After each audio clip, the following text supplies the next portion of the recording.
Hey y'all, welcome to Race Reads. I am reviewing the book for February, which is Americanah by Chimamanda Ngozi Adichie. I really love this book. It's so great.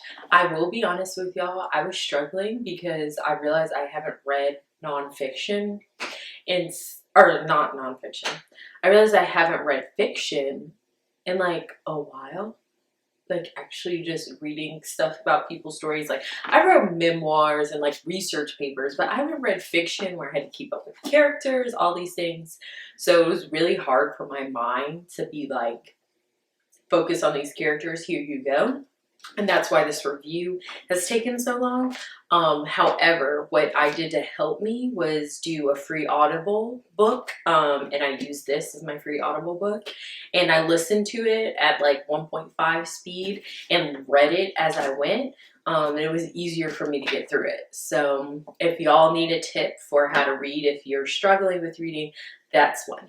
Okay, so this novel explored everything from colorism to Black immigrants. You also have Black and what all of that encompasses. So we have non-African American. And so what does that experience look like? And I know a lot of times in the US, we only talk about the African American part because of how big slavery is, but we don't talk about Black as a whole and people coming from other countries into here.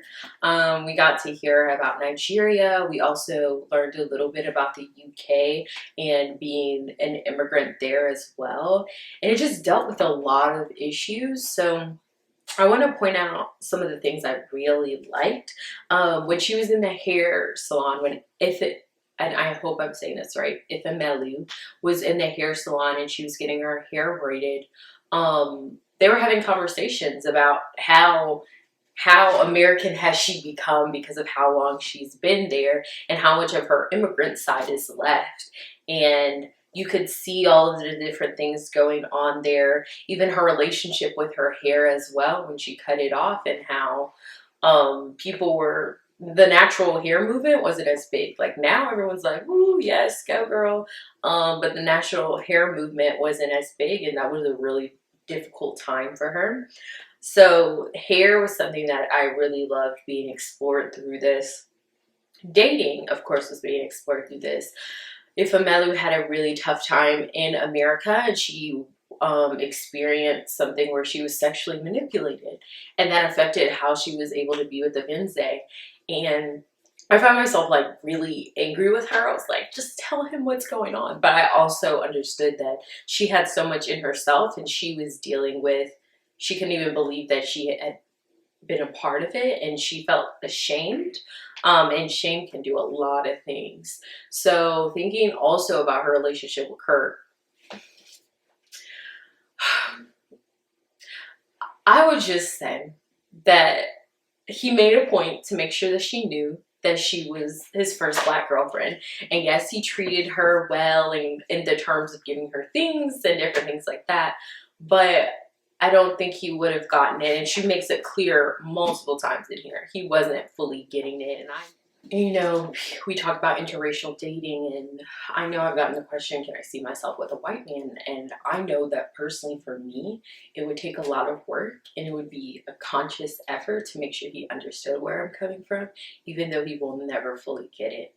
And that's just something that I would struggle with personally. And even like with people outside that are non-Black but aren't white, there's still a level of distance there, but it's a little bit closer because of different experiences. So yeah, it's up in the air. But back to Ifemelu and Odense.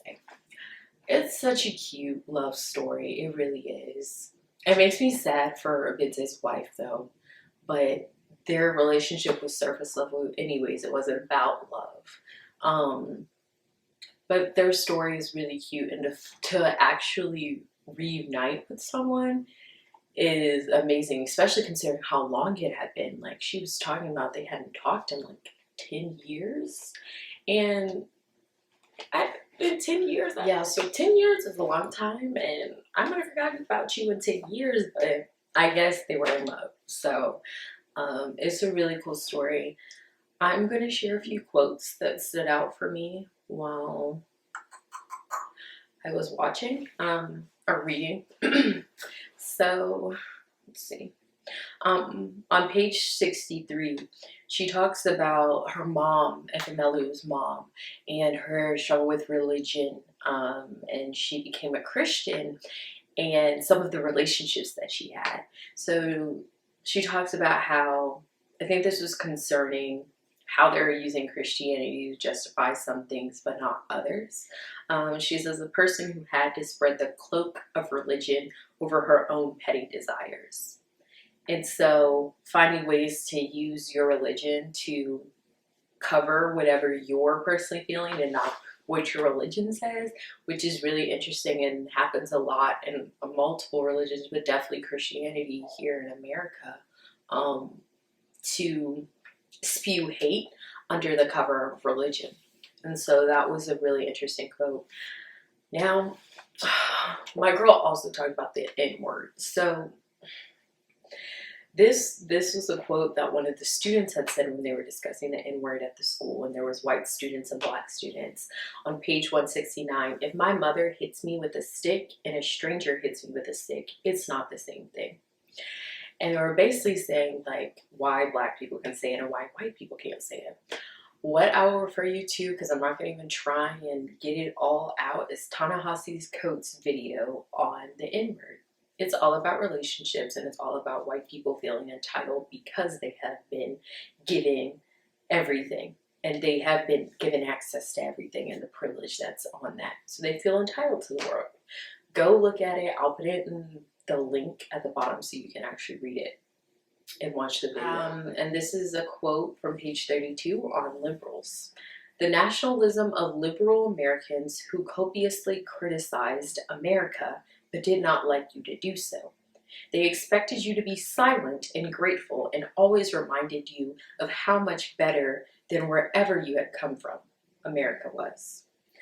And I think that's a really interesting quote, considering how people feel that they can criticize America and it's not where it needs to be, but don't get it twisted that it's better than wherever you came from, without even knowing the history of other places and how many other places are better than us in education. Like, there's a lot of things other places are better than us in. Racial equality.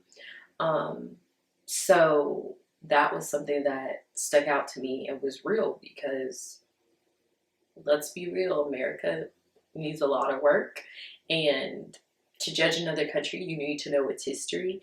And I feel like we're just barely, getting to the history of America in in the educational sense. You don't really hit a lot of that hard-hitting real facts until you get to college. And then let alone knowing about other countries. The only stuff we hear about other countries are things that are bad so that America looks good. So there's a lot of learning to do to even be able to put comparisons in the air about countries. So yeah, that's how I feel about that. Overall, I really enjoyed the book. Like I said, it was hard for me because I'm still trying to get my mind back into reading for fun. But it was a really good book. I've also read The Thing Around My Neck by Chimamanda Ngozi Adichie, and that was so beautiful, the way that she puts stories together. And even thinking about the American Embassy story, I've also seen her TED Talks on why we should all be feminists, and the danger of a single story. So you all should check out Chimamanda Ngozi Adichie. She is an amazing author, very inspiring. I hope you all enjoyed this book, and stay tuned for my review of our March book. See y'all soon.